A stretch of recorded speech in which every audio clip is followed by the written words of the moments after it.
d'être ensemble, présents pour parler de l'oncologie dans nos territoires d'outre-mer, avec nos collègues de terrain, avec nos autorités, les patients, pour discuter aujourd'hui de ces inégalités d'accès aux soins en oncologie dans nos territoires.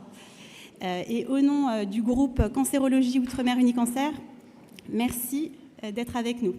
Et sans plus attendre, on va commencer avec le professeur Jean-Yves Blais, président d'Unicancer.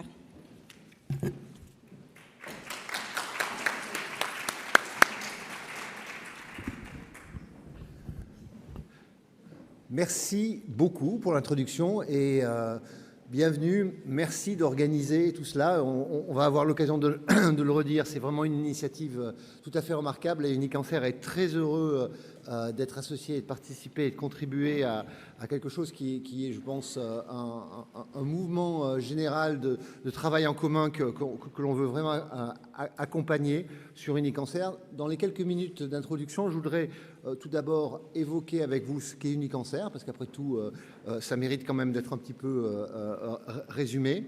Et ensuite évoquer surtout le travail que vous avez commencé et que nous allons collectivement accompagner. Donc Unicancer, c'est une structure un peu hybride, un peu atypique. C'est à la fois une fédération hospitalière, une petite fédération hospitalière, 22 000 salariés, mais c'est quand même, voilà, une fédération d'hôpitaux et également un réseau d'établissements de soins et de recherche qui réalise globalement une triple mission. La mission de soins, la mission d'enseignement et la mission de recherche, tout en étant une fédération hospitalière avec sa convention. Alors vous voyez ici les différents partenaires et les récents partenaires qui nous ont rejoints. Nous sommes sur des objectifs qui sont clairement ceux d'établissements intégrés, on les appelle en anglais les Comprehensive Cancer Centers. C'est notre mission et notre vision d'être des établissements ultra spécialisés. Nous ne faisons que la cancérologie dans toutes ses dimensions, prévention jusqu'à soins, recherche et post-traitement, dans une volonté d'excellence et de pluridisciplinarité. Je crois qu'on va y revenir de manière répétée au cours de cette journée. Une mission hospitalière universitaire, une mission de dissémination de l'expertise et de travail dans un contexte territorial et d'ancrage au sein d'un réseau. Unicancer, quelques chiffres, c'est à peu près 1,5 million de patients traités annuellement dans les différents établissements, c'est 18 centres, certains sur 2 sites, c'est 2 établissements associés qui nous ont rejoints récemment, c'est plus d'1 million de consultations, c'est plus de 700 études ouvertes au sein d'Unicancer ou dans les établissements d'Unicancer de la fédération qui sont promoteurs.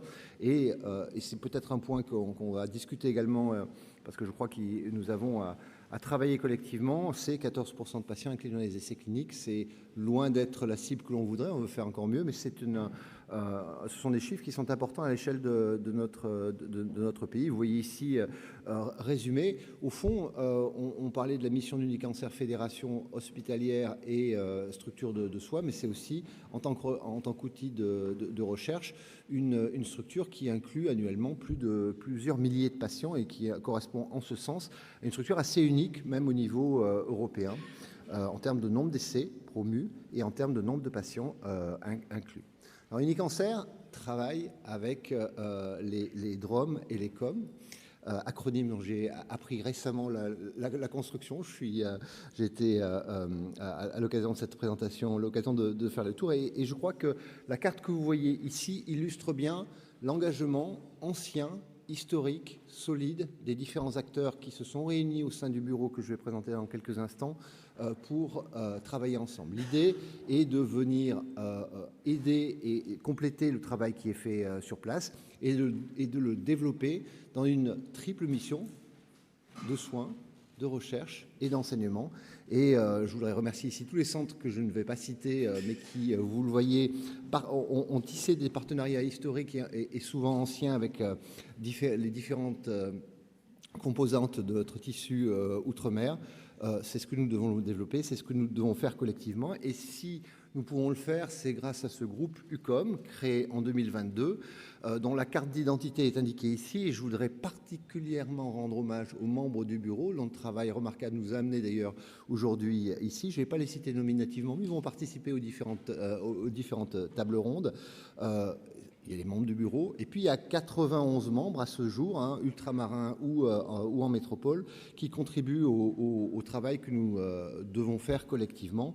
C'est tout à fait remarquable, vous n'arrivez pas à les lire, mais il était important, je pense, de les citer et de montrer l'engagement très significatif des différentes équipes sur ce programme ambitieux. Donc l'UQOM a des objectifs et un fonctionnement qui a été établi par ce bureau. Réduire les inégalités d'accès, exercer des missions de service public, soutenir et permettre le développement de la recherche, construire des formations diplômantes, travailler sur une culture de pluridisciplinarité et de partenariat dans la perspective de développer et d'intégrer l'ensemble des sites sur les différents programmes. Alors c'est une évolution, mais c'est une évolution qui est accomplie au sein de tous les réseaux sur lesquels nous travaillons sur Unicancer. Et pour exécuter ces objectifs, cette mission et cette vision du groupe UQOM, des groupes de travail se sont constitués, que vous voyez listés ici, et qui ont évidemment chacun leur importance, leur développement et leur autonomie, et bien entendu une interaction qui va être clé entre eux et entre les structures équivalentes dans les différents établissements Unicancer. Voilà ce que je voulais dire en quelques mots d'introduction. Je voulais encore vous remercier d'être ici, féliciter le groupe UQOM pour tout le travail déjà accompli et dire c'est un très beau début et on est parti pour travailler longtemps ensemble.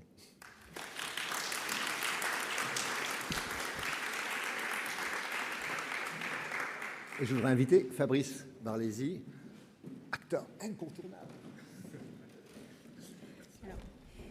Je présente le professeur Fabrice Barlési, qui est le directeur général de Gustave Roussy.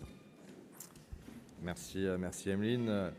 Monsieur le ministre, messieurs les présidents, chers confrères et chers amis, mesdames, messieurs, Gustave Roussy est le premier centre français, premier centre européen et 4e centre mondial de lutte contre le cancer.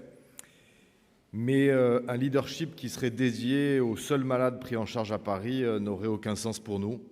Et c'est la raison pour laquelle, à Gustave Roussy, puis plus récemment au travers des actions menées par Gustave Roussy avec Unicancer et ses partenaires, une attention particulière a toujours été portée à nos compatriotes d'outre-mer vivant avec le cancer. En effet, 4 millions de personnes vivent dans les départements, territoires et collectivités d'outre-mer. Et l'engagement de Gustave Roussy en outre-mer remonte à plus de 30 ans, à 1992 exactement. Dans un premier temps, il s'agissait évidemment d'un engagement informel dû à des liens essentiellement personnels entre des cliniciens et des cliniciens formés à Gustave Roussy puis repartis outre-mer. Puis Gustave Roussy a formalisé de longue date cet engagement en signant des conventions successivement avec le CHU de la Martinique, puis le CHU de Guadeloupe, puis le CHU de la Réunion et le centre hospitalier de Polynésie française, puis de Nouméa en Nouvelle-Calédonie plus récemment. Ces conventions ont même parfois été signées ou co-signées avec les ARS locales et les facultés de médecine. Nous avons alors mis en place des télé-réunions de concertation pluridisciplinaires régulières avec le Pacifique et les Antilles. Et dans les 4 dernières années, c'est plus de 2500 dossiers qui ont été discutés, dont 1800 pour le Pacifique et plus de 680, presque 700 pour les Antilles et la Réunion. Nous offrons du temps médical. Nous formons les équipes des centres hospitaliers partenaires, à la fois une expertise technique. Nous avons créé des postes d'assistants partagés dont l'importance est, à mon sens, capitale. Et nous proposons évidemment un compagnonnage pour le développement de la recherche locale, tant sur le plan clinique que nous l'espérons de plus en plus sur le plan translationnel dans le futur. Aujourd'hui, ces partenariats offrent à plus de 50% de la population ultramarine un accès à l'expertise oncologique de Gustave Roussy. Ils aident les malades à bénéficier d'un traitement localement, sans avoir à vivre systématiquement une évacuation sanitaire et le déracinement qui va avec.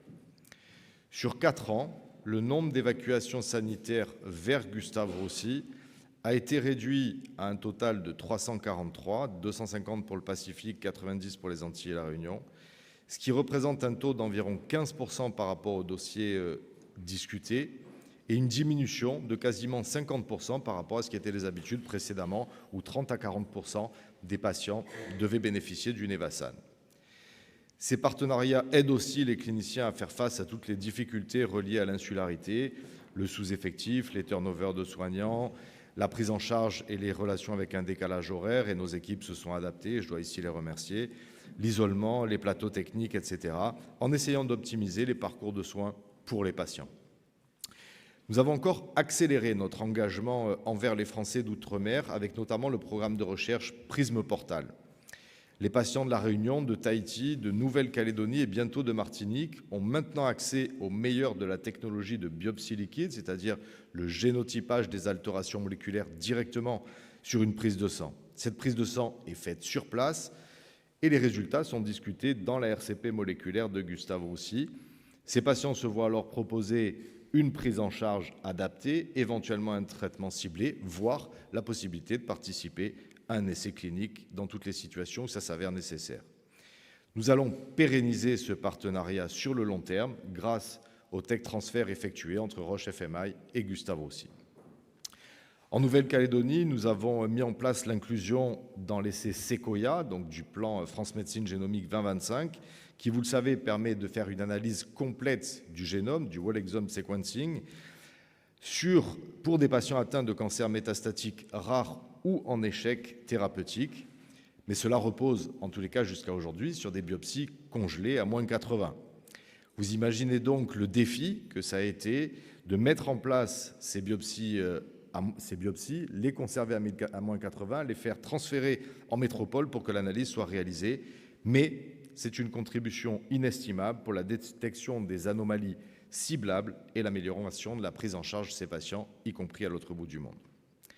Alors pour finir, je veux profiter de l'occasion qui m'est donnée de remercier les équipes de médecins, de chirurgiens, de biologistes, l'ensemble des personnels de Gustave Roussy qui s'investissent depuis longtemps dans ces partenariats ultramarins, à la fois au sein de Gustave Roussy, mais maintenant au sein du groupe d'Unicancer.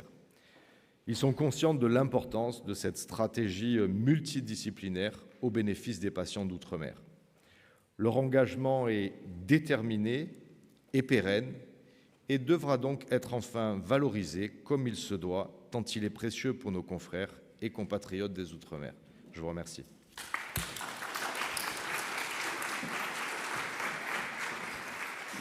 Merci Fabrice. Et je vous laisse la parole au docteur Jérôme Vidier, qui est le conseiller médical du président de l'Institut national du cancer, mais aussi ancien DGARS de Martinique. Merci. Monsieur le ministre délégué chargé des Outre-mer, monsieur le président d'Unicancer, monsieur le directeur général de Gustave Roussy, mesdames, messieurs de la France hexagonale et des Outre-mer, c'est avec beaucoup de plaisir que j'interviens aujourd'hui au nom de l'Institut national du cancer à l'ouverture de ce séminaire Unicancer sur la cancérologie en Outre-mer, la cancérologie et les Outre-mer étant pour moi de valeurs importantes. Les CLCC sont de très longue date fortement mobilisés en appui des territoires ultramarins et ont établi depuis des années des collaborations riches avec les établissements de santé de ces territoires. La thématique a été choisie par le groupe coordonnateur Unicancer Outre-mer et qui, comme en témoignent les participants à ce séminaire, s'ouvre au-delà des CLCC, interroge dans ses différentes composantes la complexité des parcours de soins oncologiques dans ces territoires. Les Outre-mer, qui abritent plusieurs millions de nos concitoyens, sont en effet parfois des territoires de défis, confrontés à des problématiques spécifiques pour lesquelles nous devons avoir une attention toute particulière et n'ignorer aucune marge d'amélioration. Ils sont aussi des régions porteuses d'approches innovantes, de collaboration, de mobilisation, de mutualisation à encourager et possèdent un tissu associatif extrêmement dynamique dans le champ du cancer. L'exposition aux facteurs de risque de cancer n'est pas superposable à celle constatée en France hexagonale et s'avère aussi différente d'un territoire à l'autre. La structure d'âge de la population, très jeune dans certains territoires, très âgée dans d'autres, la prévalence de la surcharge pondérale qui touche de nombreux territoires ultramarins, la consommation de tabac et d'alcool qui diffère de l'Hexagone, la vaccination contre le papillomavirus qui reste un véritable challenge pour faire reculer les cancers qui lui sont liés, dont le col utérin, la participation au programme de dépistage souvent en retrait justifie d'approches spécifiques et ciblées tenant compte des aspects culturels de ces territoires et intégrant des stratégies de proximité, d'aller vers.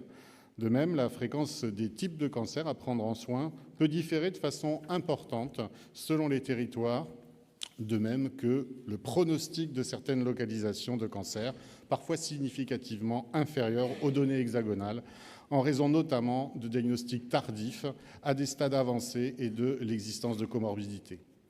La crise Covid et la raréfaction des liaisons aériennes a mis en exergue l'éloignement de ces régions dites ultra-périphériques du territoire national et a rappelé la nécessité de les accompagner sur un juste équilibre entre à la fois l'amélioration des parcours pour les personnes atteintes de cancer sur place, mais aussi, parallèlement, la facilitation de ces trajectoires pour les situations qu'il n'est pas possible de prendre en soin localement parce qu'elles nécessitent l'accès à une prise en charge de recours, une expertise ou une prise en charge spécialisée.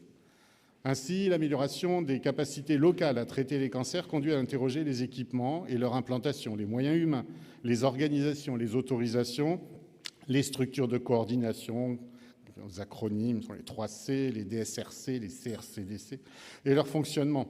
C'est aussi réfléchir et développer l'appui temporaire ou plus pérenne pouvant être fourni sur place par des missions régulières et à distance, en téléexpertise, téléinterprétation, en pathologie et en radiologie, la participation au RCPD localisé, etc. L'une des fragilités souvent constatées correspond à la démographie tendue dans certaines disciplines et l'instabilité des effectifs qui peut conduire à de réelles problématiques de prise en soin quand un maillon de la chaîne du parcours fait défaut. De même, lorsque le traitement proposé comporte une séquence hexagonale ou dans un autre territoire, il est indispensable que les conventions entre les établissements, les circuits ou partenariats préidentifiés, l'accès par exemple aussi aux hôtels hospitaliers, la prise en compte du volet social, permettent d'éviter que ces temps soient de réels parcours du combattant. L'accès aux traitements innovants et le soutien à la recherche est aussi une composante de la qualité des prises en soin des cancers. L'INCa œuvre depuis plusieurs années auprès des promoteurs de la recherche pour que la question de l'ouverture de centres investigateurs dans les Outre-mer soit systématiquement évoquée et que les surcoûts spécifiques de la recherche dans ces territoires soient accompagnés. Face à ces constats, il y a un engagement national et une mobilisation régionale ou locale. Nationale, à travers la stratégie décennale de lutte contre le cancer dévoilée par le Président de la République le 4 février 2021 et qui implique les tutelles et les acteurs de la santé et de la recherche. De nombreux partenariats complètent cet engagement, notamment ceux qui ont été évoqués à l'occasion de ces discours d'ouverture par les CLCC, qu'il convient de saluer. L'INCa a aussi mené des missions d'appui sur la cancérologie dans les territoires ultramarins, en Polynésie, à Mayotte et actuellement une mission est en Martinique. Nationale mais aussi régionale, à travers les feuilles de route spécifiques en déclinaison de cette stratégie nationale construite dans chaque territoire et tenant compte de leurs spécificités. Il en est de même des thématiques relatives au cancer qui ont été inscrites dans les projets régionaux de santé de ces territoires et qui sont rendus publics actuellement. Et il y a aussi la mesure 25 issue du comité interministériel des Outre-mer qui cible spécifiquement l'amélioration de l'accès à la prévention et la réduction des délais de prise en soins, sur laquelle reviendra sûrement le ministre chargé des Outre-mer.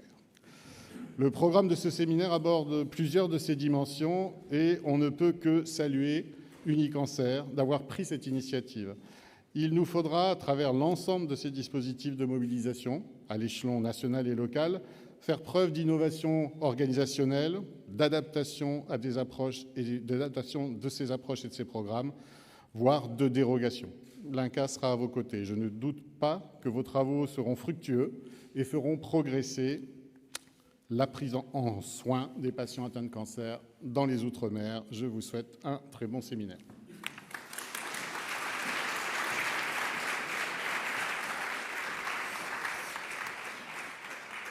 Et maintenant, on va laisser la parole à Monsieur Philippe Viguier, ministre des Délégués chargé des Outre-mer.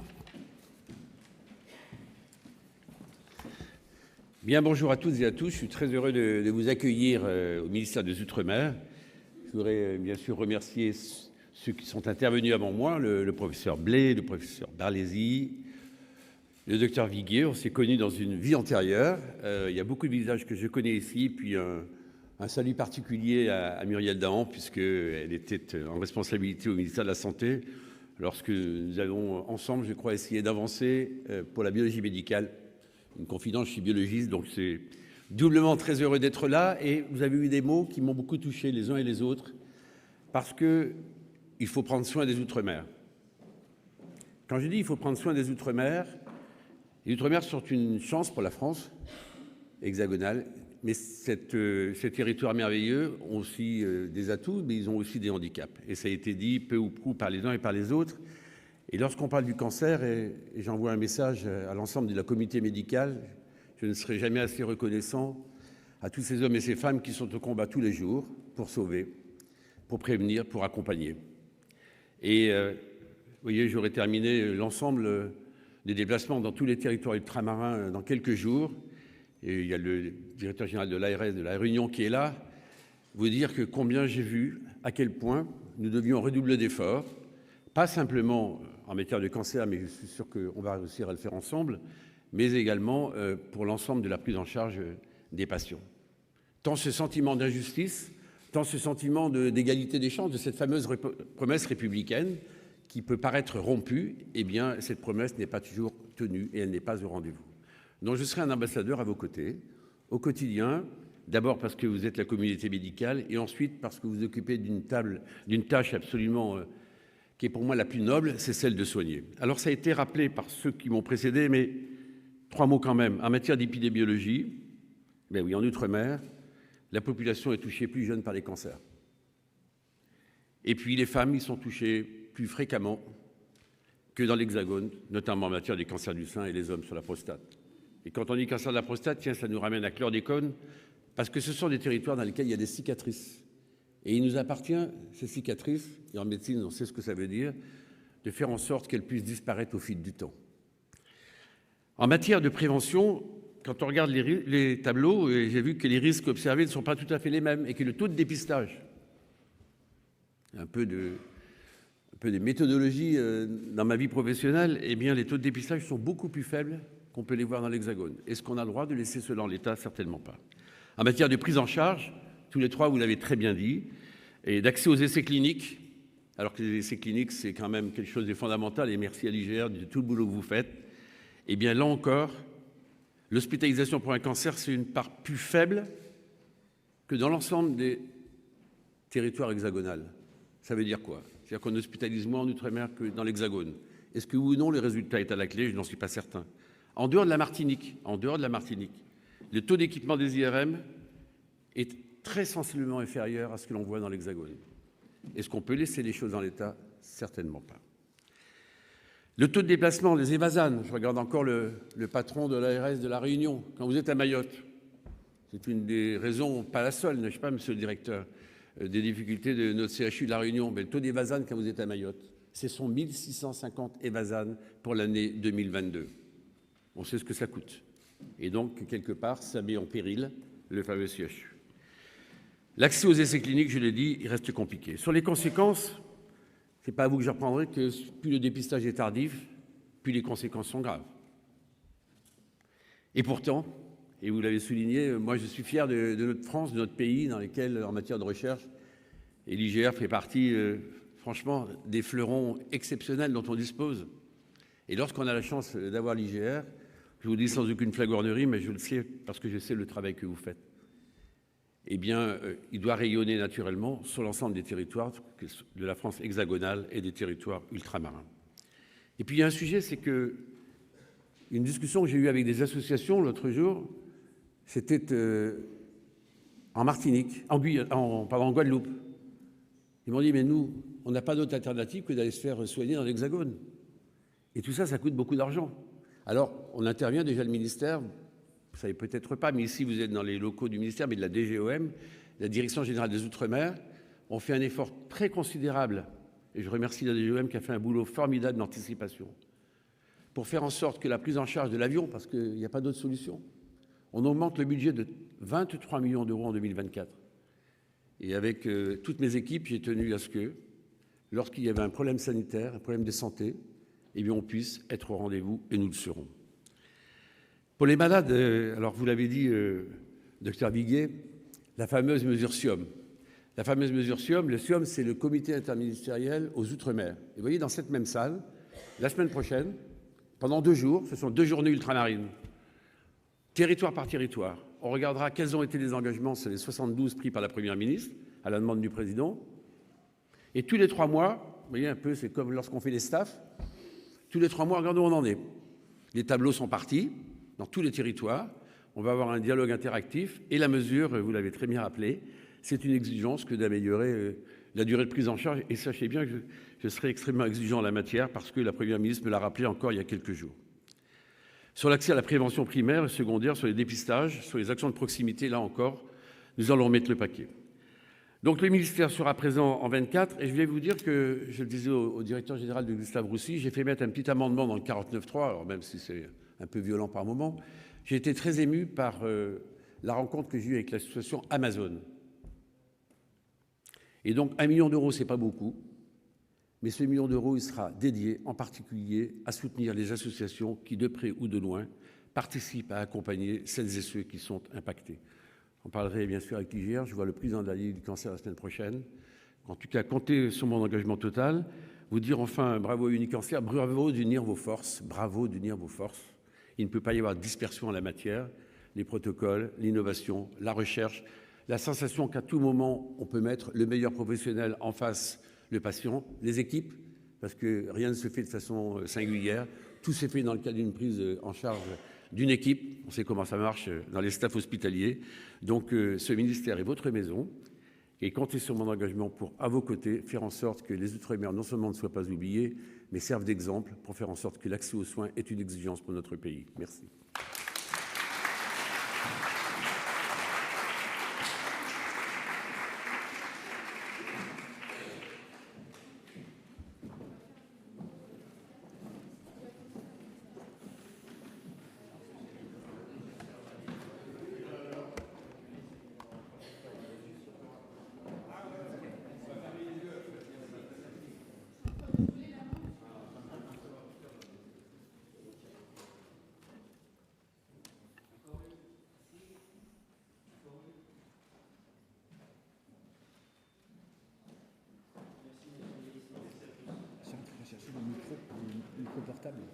Le micro portable, tu pourrais aller chercher à la table.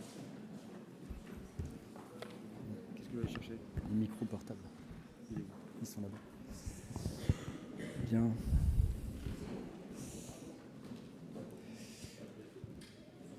Merci beaucoup, Monsieur le Ministre, pour votre engagement appuyé à la cancérologie dans les Outre-mer. Merci beaucoup. Et merci de nous avoir accueillis dans votre maison. Merci. Merci, professeur Barlési, merci, docteur Viguier, merci, Jean-Yves, d'avoir posé les problématiques et d'avoir déjà esquissé les pistes de travail qui nous attendent. Ces éléments vont bien sûr être pris largement discutés durant ces 2 jours de séminaire. Et dès ce matin, à travers 2 tables rondes qui se proposent d'explorer à la fois les limites, les problématiques, mais également les pistes de travail dans différents segments de la prise en charge des cancers, à savoir dans une première table ronde, l'accès au dépistage, aux préventions et aux soins oncologiques, et dans une deuxième table ronde, l'accès à la recherche, à l'innovation et à l'expertise. J'ai le plaisir d'animer cette première table ronde avec mon confrère et ami Charles Honoré. Charles est chirurgien oncologue à l'Institut Gustave Roussy, il est également chef du département de chirurgie, d'anesthésie et de radiologie interventionnelle. Et concernant les Outre-mer, il est co-coordinateur des partenariats entre Gustave Roussy et le Pacifique et les Antilles.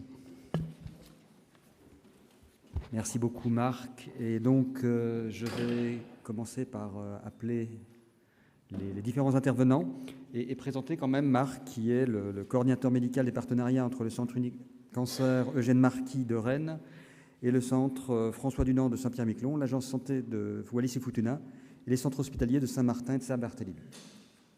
Je vais d'abord appeler Madame Alexandra Arnay. Madame Alexandra Arnay est originaire de Martinique. Elle a créé en 2017, après avoir été touchée, après avoir été touchée par un cancer du sein, la première association Amazon, dont on a beaucoup parlé déjà. Cette association de patientes accompagne depuis lors les femmes touchées par tous les cancers et leur entourage en proposant plusieurs actions structurantes, que ce soit des maisons de soins de support, des outils d'information. Ce concept a été repris dans plusieurs territoires, la Polynésie, la Guadeloupe, la Réunion, la Guyane et bientôt la Nouvelle-Calédonie. Et ce concept Amazon a trouvé écho auprès d'autres patientes au-delà des océans. Et il est aujourd'hui réuni depuis octobre 2022 sous la bannière de la Fédération des Amazones. Le deuxième intervenant que je vais appeler, c'est Madame Anne Egoberu. Madame Anne Egoberu était sous-directrice en charge de la régulation des soins de la Direction générale de l'offre des soins du ministère de la Santé et de la Prévention, qui est en charge du pilotage de l'offre de soins en cancérologie, en lien avec les agences régionales de santé. Auparavant, Madame Egoberu était en poste à l'Agence régionale de santé d'Île-de-France, en charge du pôle ressources humaines en santé, et a exercé des fonctions de directrice adjointe dans différents établissements de santé en Île-de-France. Merci beaucoup. Patrice Lambruschini, qui est le directeur du centre hospitalier François Dunant de Saint-Pierre-et-Miquelon. Au-delà de cela, il a une énorme expérience dans les territoires ultramarins en qualité d'ancien directeur de l'hôpital de Kourou à Cayenne, de Pointe-à-Pitre, de l'agence santé de Wallis et Futuna, ancien directeur adjoint du CHU de Brest et au siège de la Croix-Rouge, secrétaire général de la fondation Partage et Vie. Le docteur Teanini, je suis désolé Teanini, Temata Otuoa, tu me diras si c'est ça. Donc médecin, médecin d'origine polynésienne, spécialisé en santé de la femme. Et donc après une activité en gynécologie médicale dans la région parisienne pendant 4 ans, elle est revenue en Polynésie française en 2019. Activité clinique en PMI à la direction de la santé publique de Polynésie française, référente pour la direction de la santé sur les sujets de cancer gynécologique et les pathologies liées à HPV en Polynésie. Et depuis septembre 2022, directrice de l'Institut du cancer de Polynésie. En février 2023, elle a pris la direction de cet Institut du cancer. C'est un établissement public dont on reparlera, qui a été créé en 2021 pour améliorer la prise en charge du cancer en Polynésie en assurant l'ensemble des missions de services publics liés au cancer, que ce soit le registre, les programmes de dépistage, les parcours patients et la recherche clinique. Et enfin, last but not least, le docteur Jérôme Viguier, praticien en oncologie médicale digestive au CHU de Tours. Le docteur Viguier a rejoint l'INCa en 2006 sur les programmes de dépistage des cancers. Il y aura plusieurs missions à ce moment d'appui en Martinique, Guadeloupe et Guyane. Ensuite, directeur du pôle santé publique et soins, il met en place à l'INCa un dispositif d'animation des réseaux régionaux de cancérologie ultramarins en lien avec la DGES et le ministère. Il part en 2019 pour diriger l'ARS de Martinique et jusqu'en janvier 2023. Il travaille à la déclinaison d'une feuille de route locale de la stratégie décennale de lutte contre le cancer. Et enfin, après un passage en centre Val-de-Loire, il a rejoint l'Institut de l'INCa comme conseiller médical du président de l'INCa. Merci beaucoup à tous. Merci une nouvelle fois à vous d'avoir accepté de participer à cette table ronde. Juste quelques éléments de contexte sur cette première table ronde. Donc, dépistage, prévention, ça a été rappelé dans les propos introductifs. On a une forme de contradiction aujourd'hui entre une stratégie décennale qui appelle à 1 million de dépistages supplémentaires dans les 10 ans à venir, en contradiction avec certains territoires d'outre-mer où les dépistages des cancers du sein, du col et du côlon ne sont pas disponibles aujourd'hui. Concernant l'offre de soins, ça a été rappelé aussi, certains territoires qui ont une pénurie d'acteurs, de professionnels de santé spécialisés en cancérologie. Deux éléments, deux problématiques qui expliquent en partie, pour le moins, quelque chose qui a aussi été évoqué par le ministre à l'instant, c'est des retards diagnostiques, des délais thérapeutiques et in fine des pertes de chance pour les patients concernés. Donc c'est de ces éléments-là qu'on vous propose de discuter ce matin. Et donc je vais lancer le tir, donc commencer les premières questions et donc vraiment essayer d'illustrer les difficultés rencontrées dans votre territoire spécifique, parce que vous venez d'un petit peu partout en France ultramarine. Et donc Teanini, je te propose de commencer à évoquer quelques problèmes spécifiques à la Polynésie. Oui, merci beaucoup Charles Honoré, merci à tous, merci pour l'organisation de ce séminaire. Je suis très contente de représenter l'Institut du cancer de Polynésie. J'ai tenté la robe polynésienne au mois de novembre à Paris. Voilà, mais c'était important aussi, au-delà de l'aspect, on va dire, peut-être un peu folklorique, de représenter la culture, puisque c'est un des points, la culture dans le soin, c'est un peu ce qui nous rassemble dans les Outre-mer et même, j'ai envie de dire, au niveau de la France. Donc c'était important. Pour les difficultés, je vais répéter un peu ce qui a été dit ce matin. On est en effet sur des facteurs de risque qui sont plus importants dans l'outre-mer, et en tout cas en particulier en Polynésie, avec 40% d'obésité, 40% de consommation de tabac, et en particulier chez les femmes, une consommation d'alcool importante, une absence de vaccination HPV remboursée. Donc on est voilà, sur des facteurs de risque qui sont de plus en plus importants.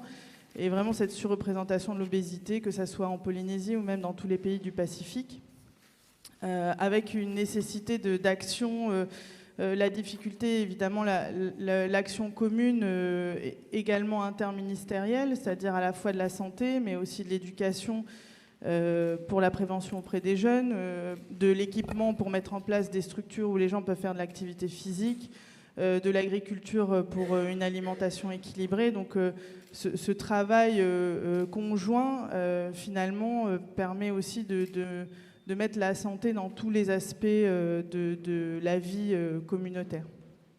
Et ensuite, sur l'accès donc à la prévention, au dépistage, il y a évidemment la problématique de l'éloignement, puisqu'on a l'éloignement de la France, de la métropole, des autres pays, mais on a l'éloignement pour la Polynésie entre nous, c'est-à-dire qu'on est sur un territoire qui est aussi grand que l'Europe.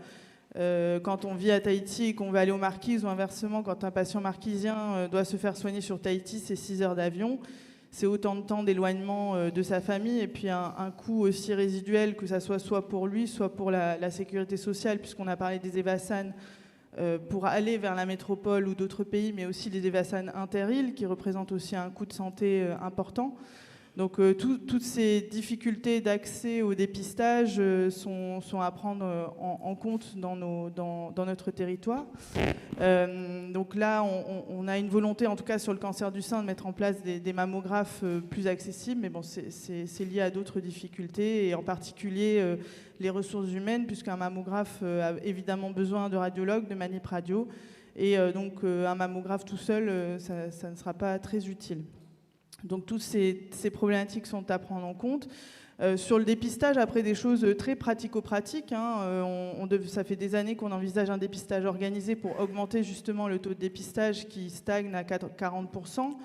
Les campagnes de sensibilisation ont bien marché depuis quelques années, puisque maintenant, de manière globale, et on l'a vu avec Octobre Rose, il y a vraiment une grosse mobilisation de tout le monde. Les femmes savent qu'elles doivent aller faire leur mammographie. Évidemment, le passage à l'acte est toujours le moment compliqué pour plusieurs raisons. Voilà, qu'elles soient sociales, d'accès, de crainte, enfin voilà. Et on parlera cet après-midi de programmes qu'on a essayé de mettre en place pour favoriser ce passage à l'acte. Mais au-delà de ça, pour le dépistage, par exemple, avec le dépistage organisé qu'on aimerait mettre en place, en Polynésie, les gens n'ont pas d'adresse postale. Enfin, ils ont des boîtes postales, mais des fois, ils n'en ont pas. Donc, envoyer un courrier, ça semble complètement impossible, ou en tout cas, ne permettrait pas de toucher. Donc, on a ces petites particularités locales qui nous font à la fois réfléchir à une mise en place qui peut être globale, c'est-à-dire en faisant de la même manière qu'en métropole ou dans d'autres pays d'outre-mer, mais évidemment à adapter en local. J'étais par exemple en Nouvelle-Zélande la semaine dernière, ils ont tenté les invitations par courrier, mais ils ont la même problématique que nous, c'est-à-dire que les gens ne recevaient pas les courriers, et donc finalement ils ont laissé tomber. Donc, le dernier point que je rajouterai, qui est lié à ce voyage aussi en Nouvelle-Zélande, où la population maori et la culture maori est aussi intégrée aux soins, et qui a montré que clairement, en étant maori, on a une perte de chance dans le cancer, sur tous les aspects, pas que le retard au dépistage, aux soins, mais aussi sur la réponse au traitement, sur l'observance. Et par exemple, sur le cancer de l'œsophage, il y a 60% d'issues défavorables supplémentaires quand on est maori. Merci beaucoup, Théanie. C'est très, très intéressant. Et on va passer de l'autre côté du monde, et Saint-Pierre-et-Miquelon. Et j'invite Patrick à évoquer le sujet. Bonjour à toutes et à tous. Je suis ravi d'être ici parmi vous. J'ai eu la chance de travailler, comme vous l'avez présenté tout à l'heure, sur plusieurs territoires d'outre-mer, pas tous. Et en matière de cancer, j'ai pu voir sur certains territoires des inégalités et puis des pertes de chance d'un territoire ultramarin à l'autre. Les freins, parce que c'est le sujet, quelle est la difficulté à mettre en place des campagnes de prévention ou du dépistage organisé. Je vous parlerai particulièrement de 2 territoires qui m'ont marqué, donc celui de Saint-Pierre-et-Miquelon où je travaille et puis également le territoire de Wallis et Futuna. Je me suis rendu compte que le statut de ces territoires d'outre-mer, et notamment le statut de collectivité des territoires d'outre-mer, qui n'est pas la même chose qu'un drôme, eh bien, peut être un handicap. Nous n'avons pas la même structuration de santé. Je prends l'exemple de Wallis et Futuna qui n'a pas de caisse d'assurance maladie, une structuration de santé particulière qui dépend directement des ministères à Paris.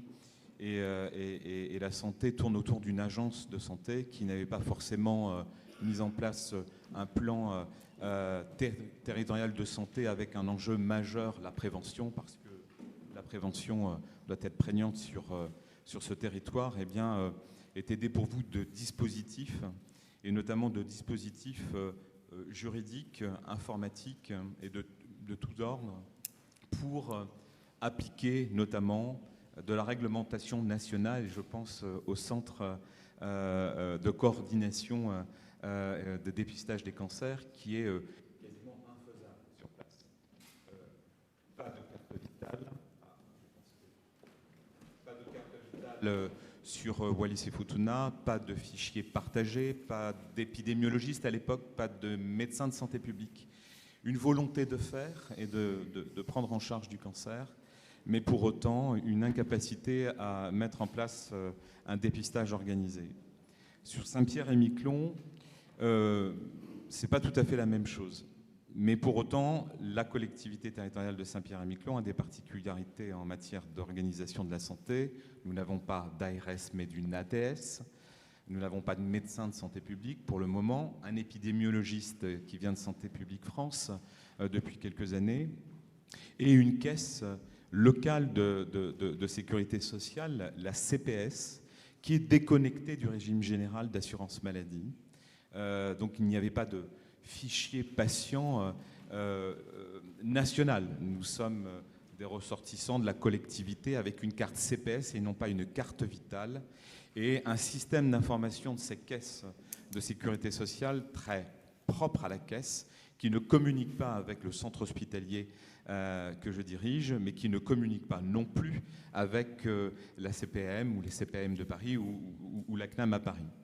Ce qui fait que mettre en place un dépistage organisé, malgré toute la volonté, a été impossible à mettre en place parce qu'on a eu des freins juridiques, des freins techniques, informatiques.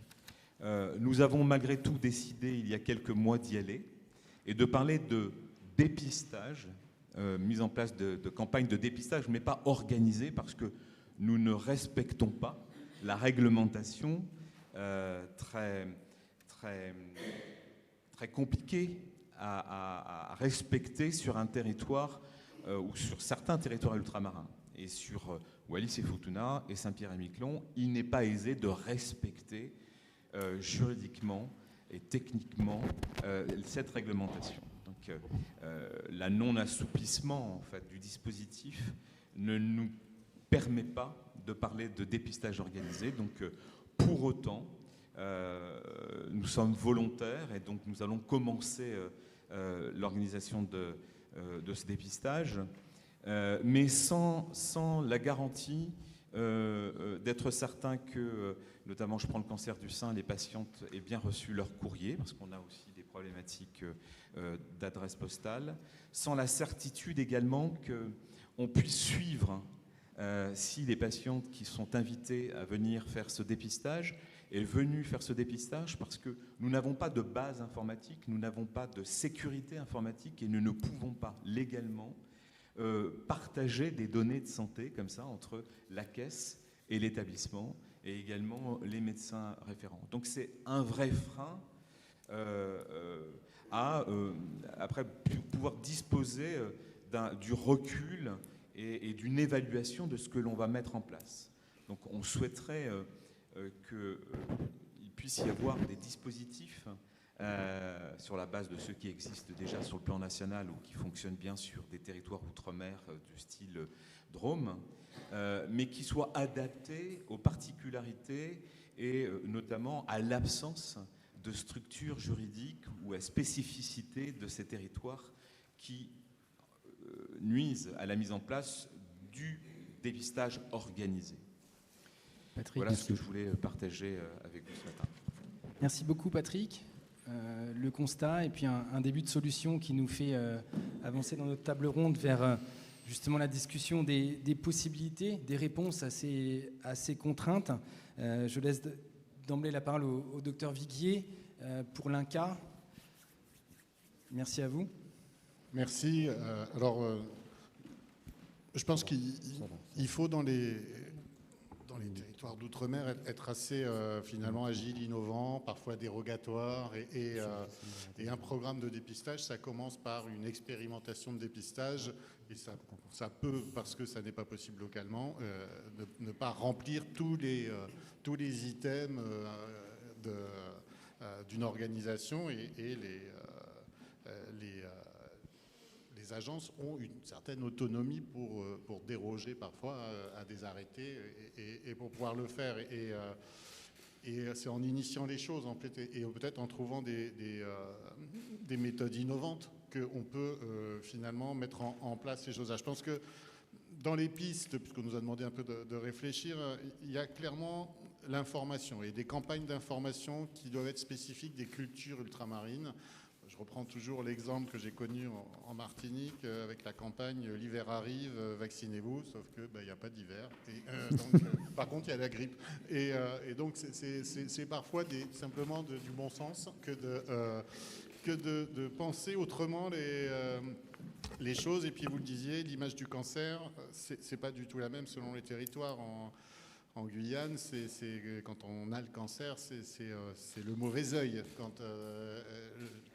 Polynésie, c'est aussi une autre façon d'aborder les choses. Et donc, quand on est ancré dans une approche culturelle très finalement hexagonale, on se trompe, je pense, sur la capacité à faire passer les messages. Sur la prévention primaire avant le dépistage, c'est clair qu'il faut aller vers les jeunes et les taux d'obésité que vous signalez, qui sont extrêmement importants dans les Outre-mer, derrière vont faire le lit des cancers qui vont arriver après, mais pas seulement, des maladies cardiovasculaires, etc. Et donc l'éducation nationale, la jeunesse et les sports ont un rôle à jouer. Il faut avoir des dispositifs probablement innovants, des passeports qui permettent d'avoir accès à l'ensemble de ces équipements. Et il faut du coup embarquer aussi les collectivités locales, les collectivités territoriales qui ont des bras de levier importants pour faire de l'urbanisme favorable à la santé, l'alimentation en collectivité, en restauration scolaire, l'accès facilité à tous ces équipements sportifs. Je me souviens quand j'étais à l'ARS Martinique, autour de l'ARS qui était dans le noir complètement, il y avait tout un tas de gens qui faisaient leur jogging, alors avec une lampe frontale autour du stade Dillon pour Alexandrin, et aucun équipement vraiment mis en place. Et ça, c'est des choses on sait que l'activité physique, c'est pareil, c'est un outil de prévention du cancer et même après, de tolérance, de prévention tertiaire, etc., qui est extrêmement important. Et puis, il y a quelque chose, ça fait un peu toujours grincer, mais c'est l'implication aussi de la grande distribution avec la diminution des taux de sucre dans les sodas, les produits laitiers, les glaces, etc., qui est juste une hérésie dans certains territoires, et je pense aux Antilles. Et il faut encore avancer. Et puis, la gestion de la malbouffe. Sur la prévention secondaire, donc sur le dépistage, c'est aussi l'optimisation de l'information et l'organisation locale des programmes. Et je vous rejoins complètement. C'est-à-dire qu'en Guyane, quand le test colorectal a fini de faire la pirogue, le fleuve, et qu'il est envoyé en Guadeloupe pour être lu, on a une chance sur deux qu'il ait dépassé la date de péremption, etc. Donc il y a des organisations à mettre en place qui tiennent compte de ces réalités des territoires et qui peuvent déroger au cahier des charges national. Il y a la question des restes à charge aussi, et des procédures qui sont extrêmement importantes dans les territoires d'outre-mer et qui doivent faire rechercher, le ministre Vigier l'a évoqué, des solutions un peu différentes, parce que le reste à charge est une problématique très importante dans ces territoires. La mobilisation des associations, donc Amazon, j'ai vu la Ligue contre le cancer, etc. Et on a souvent un tissu associatif et des gens qui sont extrêmement impliqués, extrêmement moteurs dans les territoires et qui peuvent faire vraiment ces actions de proximité, le aller vers, qui permet d'avoir le plus d'efficacité. Et puis, s'autoriser les mains mobiles, les consultations déportées, les bus santé, etc. Tout ce qui va amener les gens au contact. Et puis, ça fera peut-être la transition avec ma collègue de la DGOS. Il y a, on l'a dit, une réflexion sur les équipements aussi. Les équipements de première ligne, les mammographes, vous l'avez dit, en Guyane, je crois que c'est pareil, hein, il y a très très peu d'équipements, avec le problème du laboratoire pour le test colorectal que je citais tout à l'heure, l'accès au frottis pour le col utérin, l'implication probablement nécessaire d'autres professionnels de santé, les IPA qui peuvent jouer un rôle important, des tâches qui peuvent être déléguées de façon à être faites. Et puis aussi avoir vraiment une cohérence entre ces examens de première ligne et puis ce qui va être fait derrière. C'est-à-dire faire un dépistage du cancer colorectal par test de recherche de sang dans les selles, si on n'est pas capable de proposer une coloscopie assez rapidement derrière, c'est quasiment une perte de chance organisée. C'est la même chose pour le frottis et le dépistage du cancer du col si on n'a pas la colposcopie derrière. C'est la même chose pour la mammographie si on ne peut pas derrière faire une biopsie ou une IRM. Et donc tout ça, c'est vraiment à prendre en charge. Et je le redis, on doit réfléchir à des adaptations de ces modalités de dépistage avec des choses peut-être plus tout en un. On sait que, vous le disiez, la Polynésie, c'est archipélagique, la Guadeloupe aussi, un peu dans une moindre mesure. La Guyane, c'est juste énorme. Et certains territoires, Wallis-et-Futuna, Saint-Pierre-et-Miquelon, sont quand même très isolés. Et donc, eh bien, probablement qu'il faut réfléchir à des choses où on ne fait pas venir les gens 30 fois pour une fois ça, une fois ci, une fois ça, une fois le résultat, une fois la prise en charge, mais des stratégies beaucoup plus intégratives où on essaie de faire un petit peu tous ces actes de prévention en une seule fois. Voilà.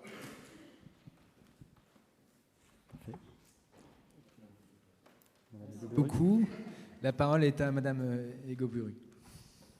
Merci beaucoup. Bonjour à toutes et à tous. Merci pour votre invitation.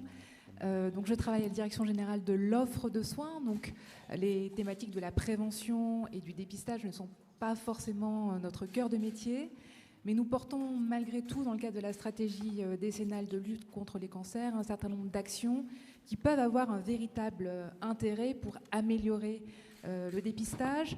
Je pense en particulier à une action forte que l'on porte sur l'accompagnement de la numérisation de l'activité des services d'anatomocytopathologie. Vous savez que c'est une activité cruciale qui fait l'objet de sollicitations croissantes à la fois du fait de l'augmentation du nombre de cancers, mais également de son intérêt pour les stratégies diagnostiques et thérapeutiques. Et donc on a vraiment à cœur, côté DGOS, d'accompagner ces services-là. Et la numérisation, ça présente un grand nombre d'intérêts pour ces services-là. Ça permet évidemment de faciliter le diagnostic en mobilisant des ressources qui ne sont pas des ressources locales. Ça permet également de mobiliser l'intelligence artificielle. On en parlera sans doute un peu plus tard quand on va parler d'innovation et de recherche. On a également la possibilité de mobiliser plus facilement des experts pour avoir un second avis, pour avoir un avis d'expertise sur des cas un petit peu complexes. Et puis c'est évidemment fondamental pour tout ce qui est enseignement et recherche. Donc c'est une démarche intéressante mais qui est coûteuse pour les établissements, on en a bien conscience, et c'est la raison pour laquelle on a mobilisé des moyens importants dans le cadre de la stratégie pour accompagner cette démarche-là.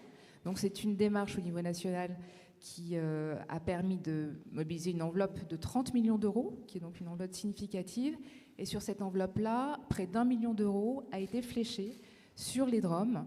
Et on a eu donc des échanges fournis avec les ARS de ces territoires-là pour identifier localement des projets susceptibles d'être accompagnés.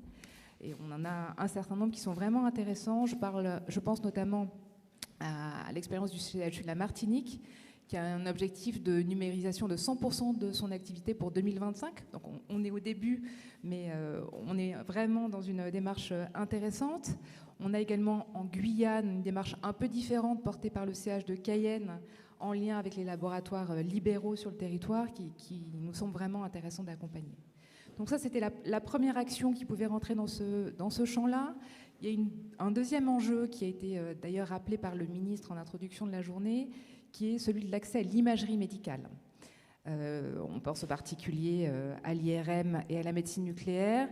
Ça nous paraît vraiment important de renforcer cet accès en accompagnant les territoires pour leur permettre de s'équiper de façon plus conséquente. Là encore, des moyens importants ont été mobilisés dans le cadre de la stratégie. C'est une autre enveloppe de 30 millions d'euros qui a été déléguée en 2022 et 2023 aux ARS et qui ont permis d'améliorer l'équipement des territoires d'outre-mer avec l'acquisition de 3 IRM, d'un TEP.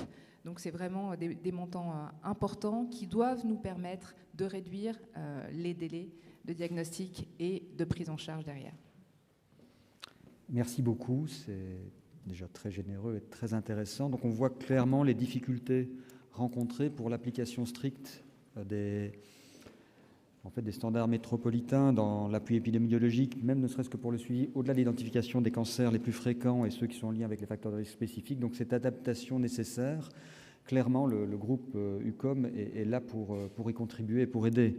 Idem pour la mise en place des solutions de dépistage et également des recours, que ce soit d'imagerie ou anatomopathologique. Marc, je te laisse introduire la suite. Merci Charles. On va pouvoir passer à la deuxième partie de cette table ronde qui est donc un focus sur l'accès aux soins oncologiques avec une première prise de parole de Madame Marnet concernant les difficultés constatées à l'accès aux soins oncologiques côté patient. Merci. Merci. D'abord, merci. Vraiment, c'est un bonheur d'être présente ce matin. Merci à l'UCOM, merci à tous ceux toutes celles également qui sont présentes, parce qu'on croit foncièrement, entièrement, passionnément à Amazon que c'est ensemble, tous et toutes ensemble, qu'on peut faire avancer les choses. Et je voudrais commencer par dire merci. Merci aux soignants, parce que si les soignants n'étaient pas passionnés, entiers, dévoués, ne comptant pas leurs heures, peut-être que je ne serais pas là aujourd'hui. Alors merci à ceux qui font ce métier et qui permettent à des hommes et des femmes de poursuivre leur petit bout de chemin sur cette planète. Merci pour ce travail, mais également merci pour cet engagement. Et ces remerciements ne doivent pas également oblitérer, vous l'avez dit, les difficultés chroniques que notre système de santé doit affronter quotidiennement. Dans ce parcours de soins de la patiente, parce que finalement on a entendu des soignants et des institutions, dans ce parcours de soins, il y a certes les soignants, les institutions, mais il y a aussi les patients et les patientes. Et c'est important, par exemple, le CIOM dont on a parlé tout à l'heure, qui est le comité interministériel des Outre-mer, où il y a cette fameuse ligne 25 sur le cancer. Eh bien, dans ce CIOM, on parle du réflexe Outre-mer. Comment est-ce que on envisage non pas d'imaginer des stratégies au niveau national et de voir comment ces stratégies peuvent coller aux différents territoires avec toutes les spécificités dont Théanini, Patrick ou encore Anne ou Jérôme, vous le savez, moi les noms de famille j'ai un peu de mal, donc je dis toujours les prénoms, et on parlait ce matin. Alors comment il parle du réflexe Outre-mer? Je crois effectivement que les Outre-mer peuvent être une chance. Et nous, au sein d'Amazon et avec les autres associations de patientes, je vois également la Ligue contre le cancer qui est présent, il y en a, et vous l'avez dit, le tissu associatif dans nos territoires est vraiment vif, et je pense que ça tient aussi de notre histoire culturelle et sociologique, où cette notion du coup de main, du lasso-tête, pour parler créole martiniquais, est importante. Alors, moi, ce que j'aimerais, c'est qu'il y ait certes ce réflexe Outre-mer, mais qu'il y ait aussi ce réflexe patient, ce réflexe patiente. Le réflexe patient et le réflexe patiente, pour pasticher un petit peu ce que le CIOM propose pour les Outre-mer, c'est tout simplement de ne pas imaginer que le patient intervient en bout de course, quand la stratégie est écrite, quand les propositions d'action sont faites, mais en amont. Parce qu'on peut aussi être force de proposition, on peut aussi être des alertes, des alarmes sur des points de blocage, sur des difficultés. Et on en a bien conscience parce qu'on travaille au quotidien, que ce soit en Guadeloupe, à La Réunion, en Martinique, en Nouvelle-Calédonie, en Polynésie, notamment avec toi, Théanini, avec les soignants. Et on a conscience de plus en plus, en étant à leur côté des difficultés qu'eux rencontrent sur leur chemin. Et c'est pour cela que nous, cette voix, elle est importante, mais elle est importante en amont. Non pas, alors c'est une phrase que j'ai eu l'occasion de dire en Martinique, Jérôme, ce que tu fais sans moi, tu fais contre moi. Donc c'est ce réflexe patient, et ce réflexe patient, il est primordial. Alors les difficultés qui sont les nôtres, vous les avez toutes exposées. Et ce qui revient souvent dans les témoignages que nous avons fait remonter en amont de cette réunion aujourd'hui, c'est la communication. Comment est-ce qu'on annonce? Alors la communication, on a l'impression que voilà, c'est pas juste des affiches, etc. Cette communication, elle est culturelle, elle est sociologique, elle est humaine. Et finalement, c'est une communication qui fait du bien à la santé, qui fait du bien dans le parcours de soins, qui fait du bien aussi dans l'appréhension qu'on a du parcours qui va être le nôtre. La communication, par exemple, si on en parle en Polynésie, parfois on ne parle pas le marquisien.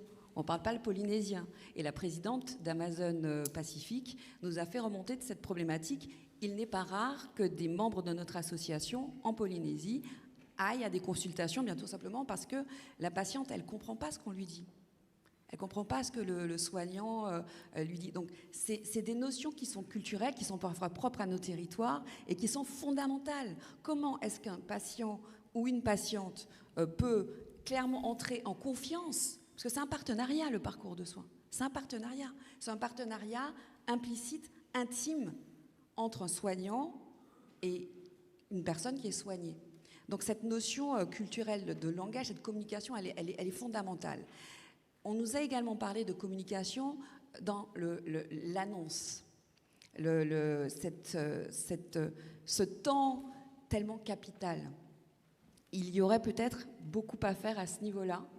Parce que ça peut être un moment traumatique. On a encore trop d'histoires qui font frémir. Ou s'il faut illustrer mon propos, ou voilà, entre deux couloirs, ah oui, ben, vous avez un cancer. Puis vous avez votre résultat d'anapato, et voilà. Il faut se débrouiller un peu avec ça. Alors heureusement, il y a des soignants qui font un travail exceptionnel, mais il y a encore trop souvent ce retour de cette communication qui peut manquer à différents stades du parcours de soins et qui, si elle était rétablie, permettrait à la fois de mieux appréhender le parcours de soins et puis de mieux le baliser. Parce que là aussi, ce sont des choses qui nous sont parvenues des différentes remontées des femmes que nous accompagnons. C'est ce sentiment d'être un peu perdu. Parce qu'il y a tout un champ lexical, tout un tas d'acronymes, CRDC, enfin, que je dis certainement très mal, CLCC, etc. Nous, on est perdus. Hein. C'est-à-dire que le temps d'avant, on était, je parlais de moi, on était Alexandra. Et le temps d'après, on est Alexandra, un cancer infiltrant. Enfin, on tombe dans ce qu'on appelle le monde de la cancérie. Donc, comment faire pour que on comprenne mieux, pour mieux rentrer dans ce parcours de soins et pour mieux aussi être acteur et actrice de ce dernier? Merci Alexandra, je suis désolé, le temps passe. La parole est à Tianini. Oui, merci beaucoup. Très rapidement, parce que de toute façon, je rejoins totalement tout ce que tu dis. Sur les délais diagnostiques et sur l'accès aux soins, il y a de toute façon deux problématiques. Il y a à la fois les problématiques de moyens, on va dire, de techniques. Par exemple, sur la Polynésie, que ce soit l'ANAPAT qui est en difficulté parce qu'actuellement, il n'y a qu'une activité à l'hôpital qui ne peut pas absorber le libéral. Que ça soit le TEP-scan qui, on l'espère, va être bientôt mis en place, mais actuellement, les patients doivent partir pour leur TEP-scan, que ce soit en Nouvelle-Zélande ou en France. Donc il y a tous ces apports techniques. Et il y a évidemment l'humain, les difficultés en ressources humaines qu'on a. Alors évidemment, en médecin, en soignant, mais aussi, j'ai envie de dire, en accompagnant. C'est-à-dire que ce dont se plaignent aussi beaucoup les patients, même au-delà de la langue, même si je suis tout à fait d'accord qu'il y a des éléments de langage que le tahitien apporte ou que je pense d'autres langues apportent que en français ne l'envisage pas de la même manière. Mais surtout, ce turnover des ressources humaines, souvent c'est ce dont les gens se plaignent, c'est que ils voient 5, 6 médecins différents, pas toujours le même contact. On sait à quel point c'est important ce lien, que ce soit avec le soignant ou même le non-soignant, ça peut être... et donc d'essayer de garder un petit peu un lien avec une personne. En effet, les associations ont leur rôle à jouer parce qu'elles pérennisent quelqu'un à qui on peut demander des informations. Voilà. Mais c'est vrai qu'on aimerait aussi cette pérennisation au niveau du système de santé, au niveau des soignants, et puis même pour que ça fonctionne mieux, que les dossiers se transmettent. Enfin voilà, c'est la grosse difficulté en ressources humaines qu'on abordera, et cette pérennisation dans les îles, dans les dom-toms et en Polynésie en particulier. Merci beaucoup. Et justement, on peut déjà embrayer directement sur les pistes de solutions, et éventuellement tu peux continuer à voir quel serait selon toi ce qu'on pourrait mettre de façon prioritaire pour essayer d'améliorer ce problème de délai diagnostic et d'accès aux soins.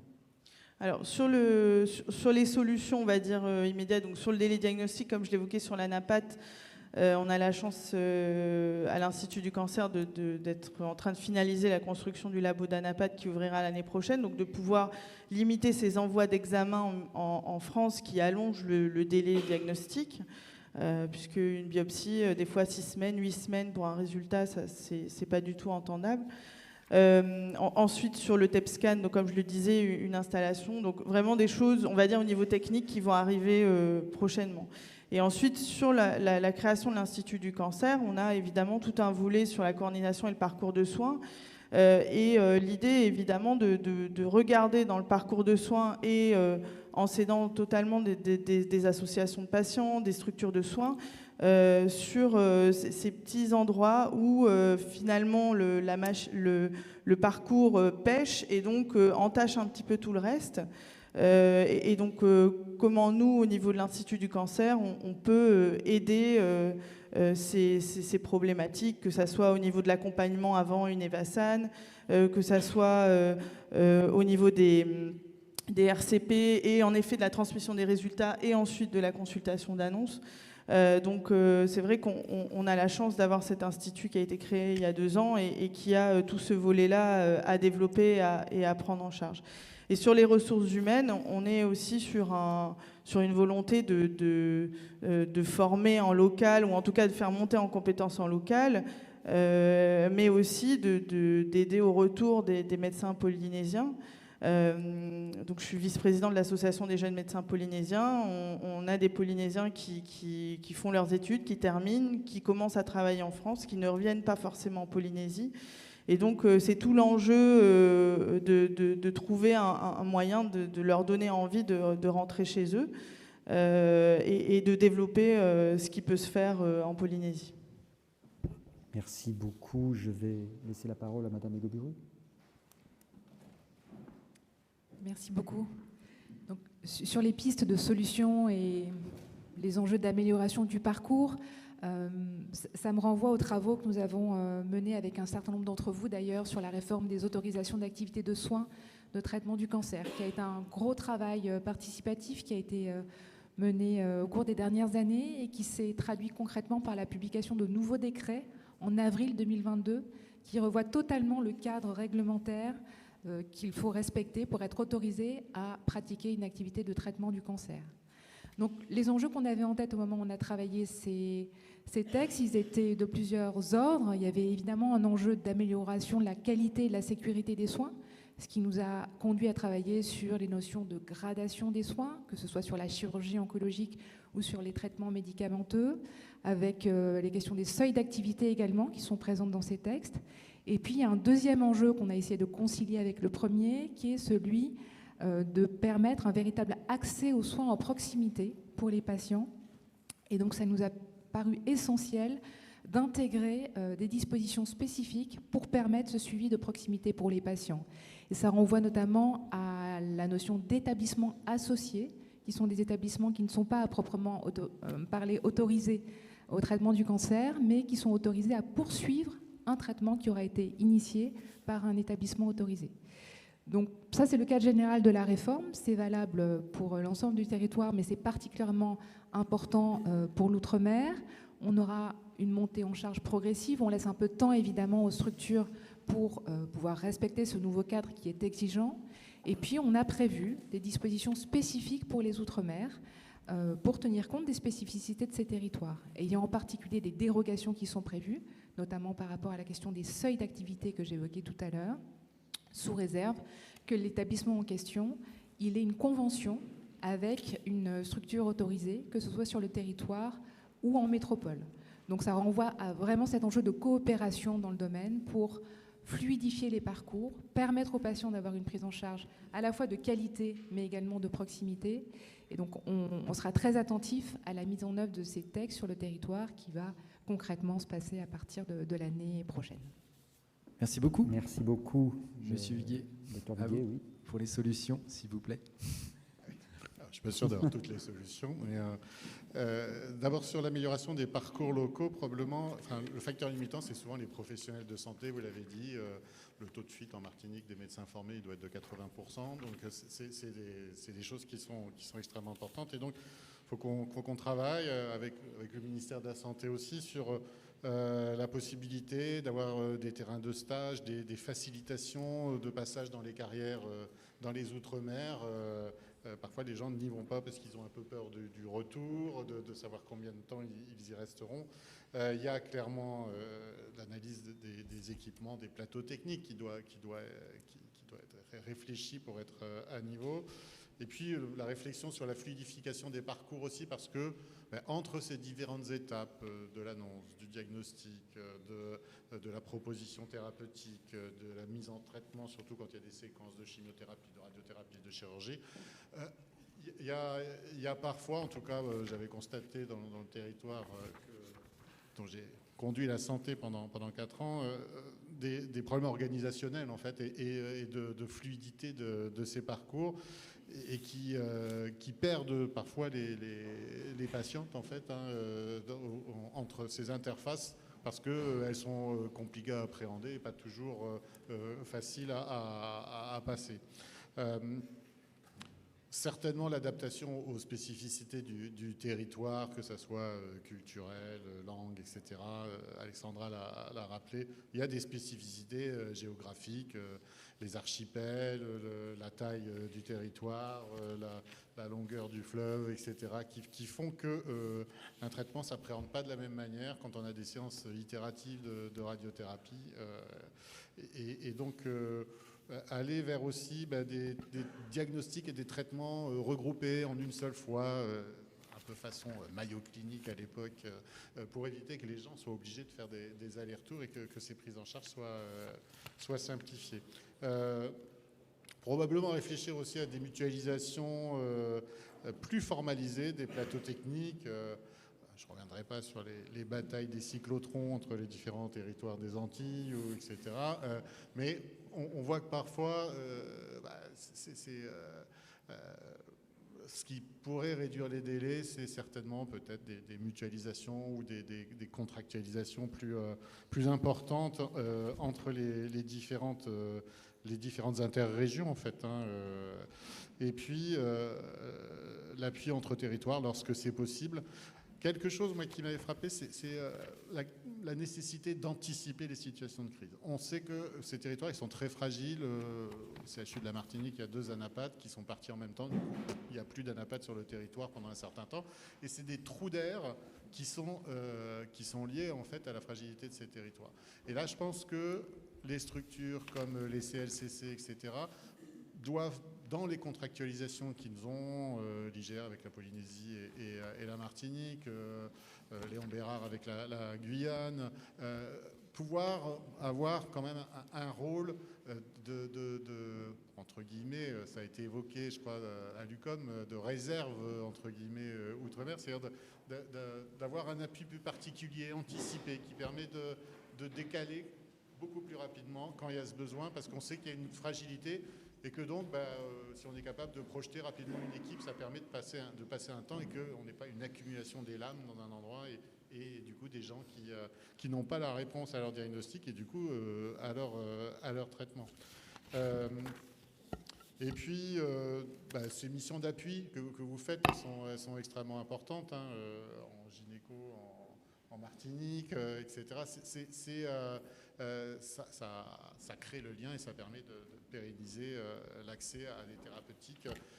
Ce lien, il permet aussi d'être dans les deux sens. C'est-à-dire, cette mission d'appui, elle permet aussi probablement, quand on a une forme très avancée, un traitement complexe, de rentrer plus facilement avec Gustave aussi dans l'autre sens quand ça devient nécessaire. Donc ces partenariats et ces conventions qui cadrent ça doivent évidemment s'envisager dans les deux sens, mais mettre cet appui à la solution locale, parce qu'on a vu aussi, je l'évoquais tout à l'heure, pendant la crise du Covid, que quand les avions s'arrêtent, ça devient extrêmement compliqué sur ces territoires. Et puis, donc j'évoquais les séjours optimisés où on évite que les gens perdent du temps à l'hôpital et passent en regroupant les examens. C'est aussi faciliter les transferts quand les gens viennent en métropole ou dans un autre territoire. C'est parfois très compliqué. Il y a au-delà de l'organisation du traitement, il y a tout le volet social, il y a l'hébergement, il y a les aidants qui accompagnent. Et en fait, d'avoir des approches un peu conciergerie qui permettent de solder et de gérer pour les gens en appui toutes ces contingences sont extrêmement importantes.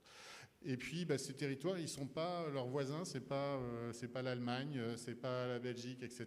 Et il faut l'avoir en tête quand on discute et voir quelles sont les coopérations locales qui peuvent être faites.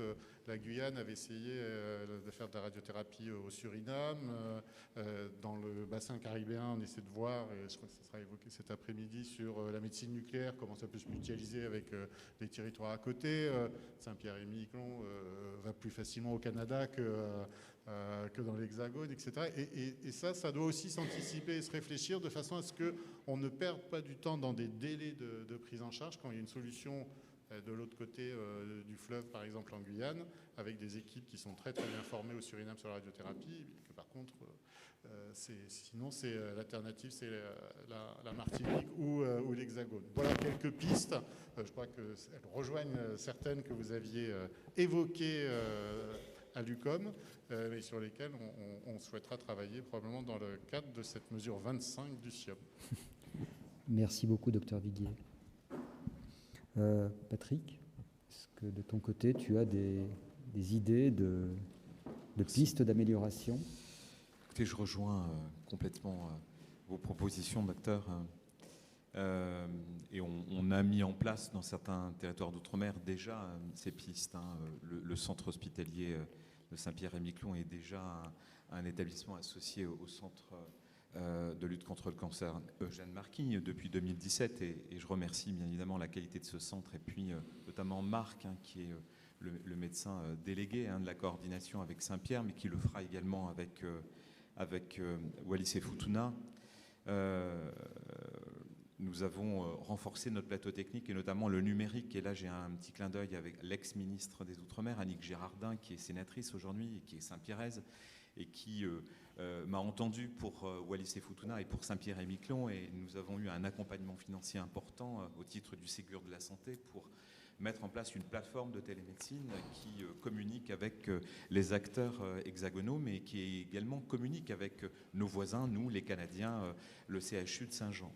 Et donc, ça a amélioré, bien évidemment, la prise en charge et la rapidité et éviter aussi des transferts des patients par de la téléexpertise, la téléconsultation et des RCP via le numérique. Le renforcement du plateau technique, la DGOS nous a accompagnés sur le changement du mammographe qui tombait tout le temps en panne, le seul mammographe du territoire. Et donc, s'engager sur une campagne de dépistage organisée avec un mammographe qui avait plus de 20 ans et qui tombait en panne. Merci la DGOS de nous avoir permis d'acheter et changer ce mammographe. Mais ceci dit, ça n'a pas été simple. De temps en temps, je trouve qu'il manque une espèce de réactivité parce qu'on se bat pour obtenir un accompagnement financier pour ces élémentaires, quoi. On ne fait pas de cancer si le plateau technique n'existe pas, on ne fait pas de cancer en ultramarin si nous n'avons pas de téléconsultation et de télémédecine appropriée, ni de professionnels formés. Il reste encore des difficultés et je pense qu'il faut vraiment s'y atteler. Le reste à charge pour les patients, vous en avez parlé, c'est une difficulté. On me dit, mais en métropole, quand on est soigné à Brest et qu'on veut aller à Paris, on n'est pas forcément compensé, on n'a pas d'indemnité journalière parce qu'on préfère se faire soigner à Gustave Roussy alors qu'il y a un centre à Brest. À Saint-Pierre-et-Miquelon et à Wallis-et-Futuna, on n'a pas le choix. Si véritablement on doit partir et qu'on doit faire de la radiothérapie, eh bien on doit partir. Et on doit partir peut-être accompagné de sa famille, de son mari, de ses enfants ou un accompagnant. Et là, c'est compliqué parce qu'il y a une délocalisation, c'est parfois de temps en temps le premier déplacement pour certains vers la France hexagonale. J'en ai rencontré notamment à Wallis-et-Futuna.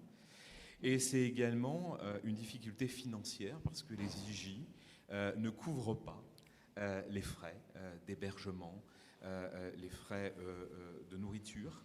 Et donc, du coup, se faire soigner quand on est ultramarin et quand on doit se déplacer, eh bien, ça coûte. Et certains abandonnent, rien qu'à cause de ça. Et là, il y a une inéquité des populations de ces territoires qui n'ont pas d'autre choix que d'aller se faire soigner ailleurs. Et donc, il faudrait des dispositifs qui viennent véritablement compenser et faire en sorte que 100% de ces charges puissent être prises en charge pour faire en sorte qu'en fait, ils n'ont qu'à se battre contre le cancer et que tout le reste soit accessoire et que ça ne vienne pas, si vous voulez, apporter plus de douleur encore à la maladie. Nous avons, je pense, des pistes d'amélioration et un accent à mettre sur la formation des professionnels et peut-être la formation à distance des professionnels. À Saint-Pierre-et-Miquelon, je donne l'exemple, nous avons une poignée d'infirmières, et je les remercie, qui se sont formées à Eugène-Marquis, mais qui ont besoin de venir régulièrement pour garder la pratique, revisiter leur pratique. Et de temps en temps, l'établissement n'a pas les moyens financiers de les perdre et de les voir partir à Rennes pour se faire former. Et il faudrait faciliter le dispositif de formation à distance pour ces professionnels qui ont décidé d'accompagner ces patients au quotidien. La prise en charge du cancer à Saint-Pierre, c'est depuis 2017. La prise en charge des cancers sur Wallis-et-Futuna, c'est depuis 2019. Donc c'est tout récent. Et il faut continuer à les accompagner. L'attractivité médicale, nous n'avons pas d'oncologue sur place.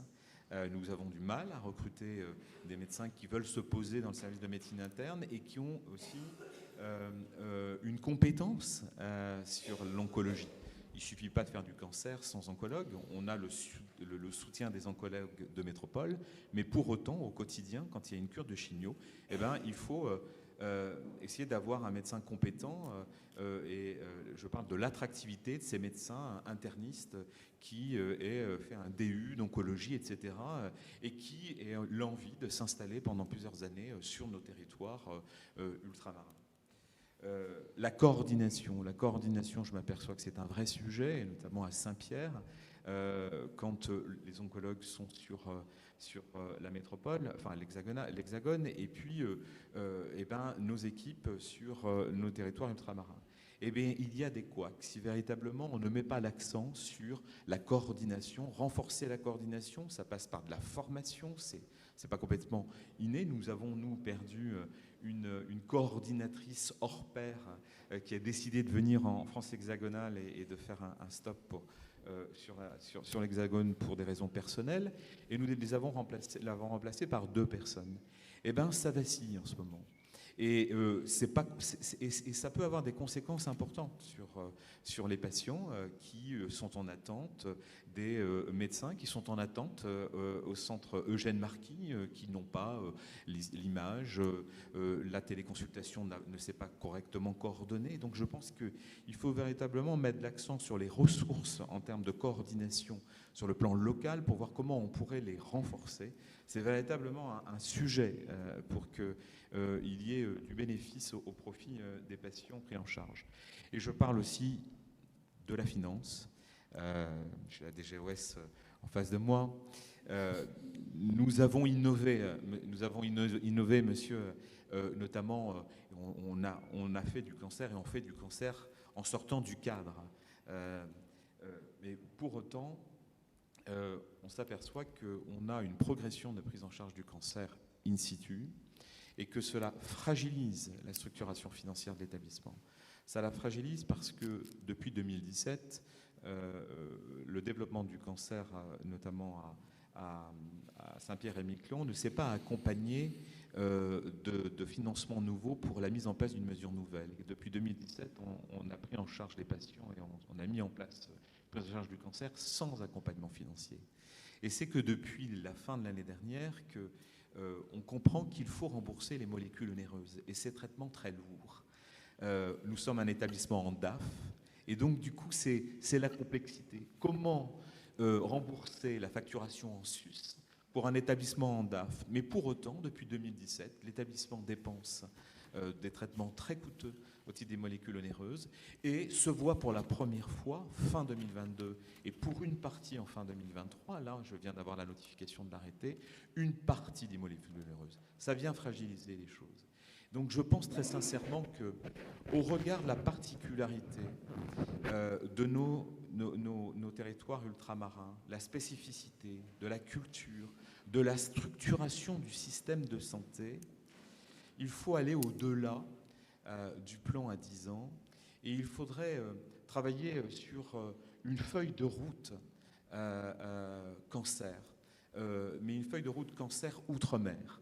Je pense qu'on a besoin de nous réunir tous ensemble et que les acteurs hexagonaux prennent conscience, au-delà des réglementations qui sortent et des décrets, vous en avez fait référence, pour autant de la réalité au quotidien et qu'au travers cette feuille de route qui rassemblerait des représentants des territoires ultramarins, mais également les tutelles, les patients, les associations de famille, pourrait véritablement rentrer dans le détail pour montrer que même si on a la possibilité d'innover, il y a des freins particuliers. J'ai évoqué tout à l'heure le frein des systèmes d'information, le frein juridique. Et il y a des freins très spécifiques. Et je pense que ça ne serait intéressant de préciser ce qui est prévu déjà à 10 ans où vous avez intégré des mesures pour les territoires isolés, au travers la mise en place d'une feuille de route réunissant les ultramarins, les tutelles et le public présent aujourd'hui. Merci beaucoup Patrick, merci beaucoup à toutes et tous d'avoir accepté et abondé sur des pistes de travail. Je pense, Charles, qu'on n'a plus le temps là pour les... On a effectivement peu de temps, peut-être juste une question. Une question. Merci. Bonjour, Roger Toussaint, je suis président de la Ligue contre le cancer, Comité Martinique. J'ai entendu avec satisfaction que nous avons des progrès à faire au niveau de la prévention primaire, secondaire, le dépistage, etc. Mais dans ce mois qui est réservé au cancer masculin, je ne peux pas me résoudre à la situation du cancer de la prostate de la Guadeloupe et en Martinique. Nous avons en Martinique 500 nouveaux cas de cancer de la prostate. Et donc une incidence du cancer de la prostate qui est double de l'incidence de l'Hexagone. Et il n'y a pas de dépistage organisé du cancer de la prostate chez nous. Je pense que, et je ne peux pas me résoudre à cette situation où on dit que bon, il n'y a pas de dépistage organisé, ce n'est pas pertinent en France hexagonale. Bon, ça a été étudié en France hexagonale, mais ça peut l'être dans des régions avec une incidence qui est une incidence double, 500 nouveaux cas en Martinique. Donc je pense, en tout cas je propose humblement qu'il y ait un dispositif particulier concernant le cancer de la prostate pour la Martinique et la Guadeloupe, lorsque des urologues nous apprennent en Martinique que la situation qui reçoit des cancers de plus en plus avancés au niveau du cancer de la prostate est de plus en plus jeune et de plus en plus agressif. Donc, à mon avis, M. Viguier m'a déjà retoqué là-dessus, mais il me semble qu'il faut absolument faire quelque chose pour ce cancer de la prostate. Je ne peux pas me résoudre au fait qu'on me dise, bon, circuler, il n'y a rien à voir en France hexagonale. Ça n'existe pas. Bon, retournez chez vous. Merci beaucoup. Merci beaucoup. Je J'aimerais pense qu'on juste, a... Oui. Juste très rapidement, parce que c'est vrai que dans la toute dernière... merci d'être intervenu en ce mois de Movember, de sensibilisation sur les cancers masculins, d'être intervenu et d'avoir également parlé de cette thématique. J'aimerais très rapidement, puisque je sais que le temps est compté, juste, puisqu'on a parlé des solutions, que je suis intervenue sur les problématiques, dire que, encore une fois, les associations de patients peuvent aussi faire partie de cette dynamique de propositions. Parce que c'est vrai que vous avez chacun adopté, et encore une fois, on était absent des pistes, et vraiment, c'est ce réflexe patient et patiente, j'aimerais que ça s'imprègne là, que ça s'inscrive, parce qu'on entend que vous avez des problématiques. On entend que les plateaux techniques, c'est compliqué. On entend aussi la démographie. On entend aussi le burn-out de nos soignants. On entend aussi qu'il pleut dans le CHU de Martinique en chimio. On entend aussi qu'il y a des délais parfois de 6 mois pour avoir ces résultats d'anapathe. On entend tout ça. Mais ayez, et c'est tellement important, et tout le monde sera gagnant, ayez ce réflexe patient, patiente, et vous verrez que dans cette révolution, j'ai envie de parler d'une révolution. Je pense que là, aujourd'hui, il est important que chacun ne voit pas midi à sa porte. C'est vrai qu'on a chacun nos problématiques, nos points d'urgence, mais c'est d'une révolution dont on a besoin pour véritablement changer les choses sur nos territoires. Pourquoi est-ce que je parle d'une révolution? Parce que le problème, il est systémique. Il n'est pas à Saint-Pierre-et-Miquelon, il n'est pas en Guyane, j'ai besoin d'un plateau de radiothérapie. Oui, c'est vrai. Ce n'est pas seulement en Polynésie la problématique archipélique. Oui, c'est vrai. Mais la problématique, elle est systémique. Aujourd'hui, le cancer dans nos territoires, ça a été le fait de personnes passionnées, dévouées, des soignants mais aussi des patients, qui ont mis en place des choses parce qu'il fallait faire.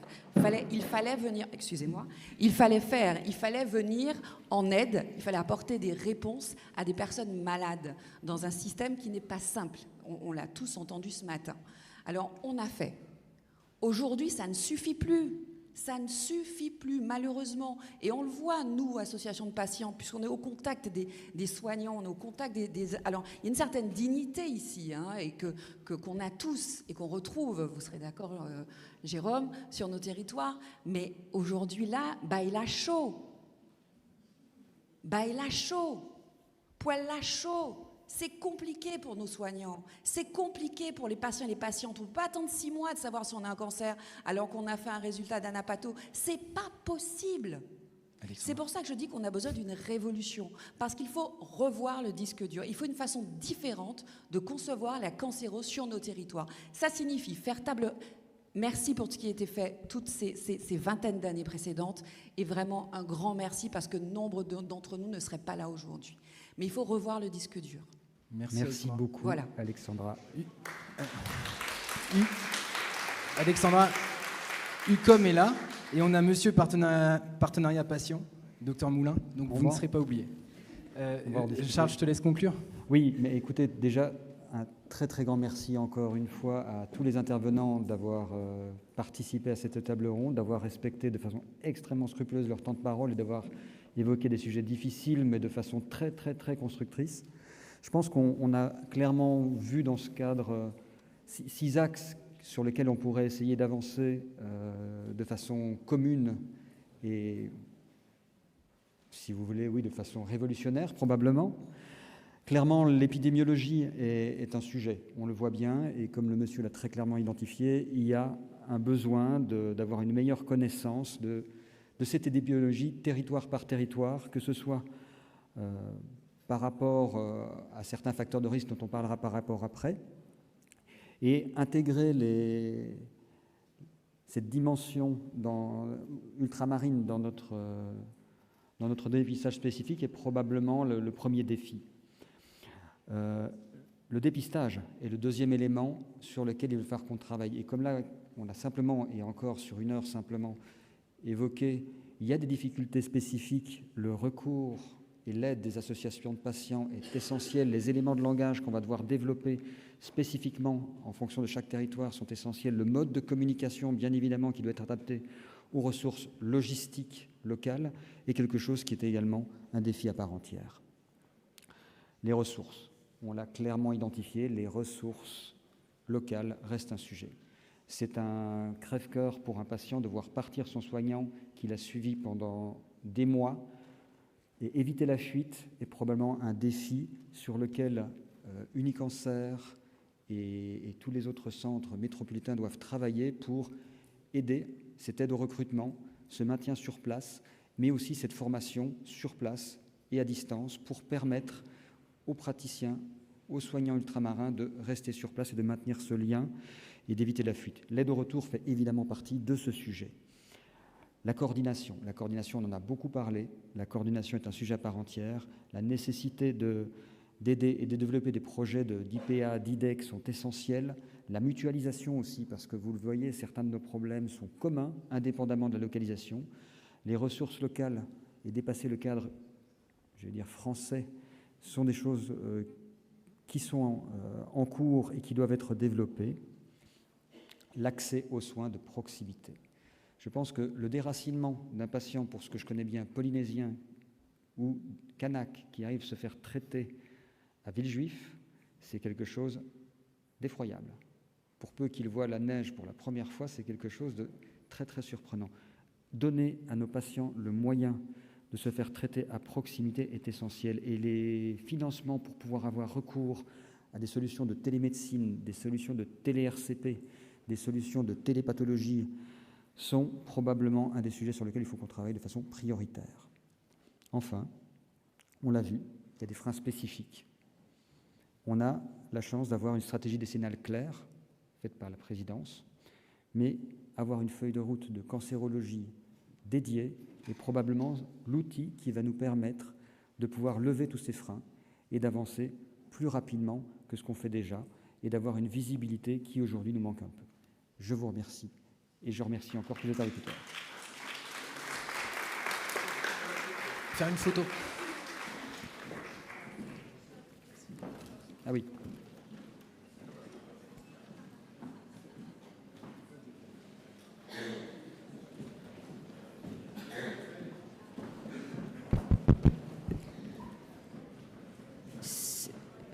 Nous avons maintenant une pause d'une demi-heure environ. Vous pouvez vous diriger vers le stand café et viennoiserie. À tout à l'heure. On reprend à 35, je crois. C'est ça ?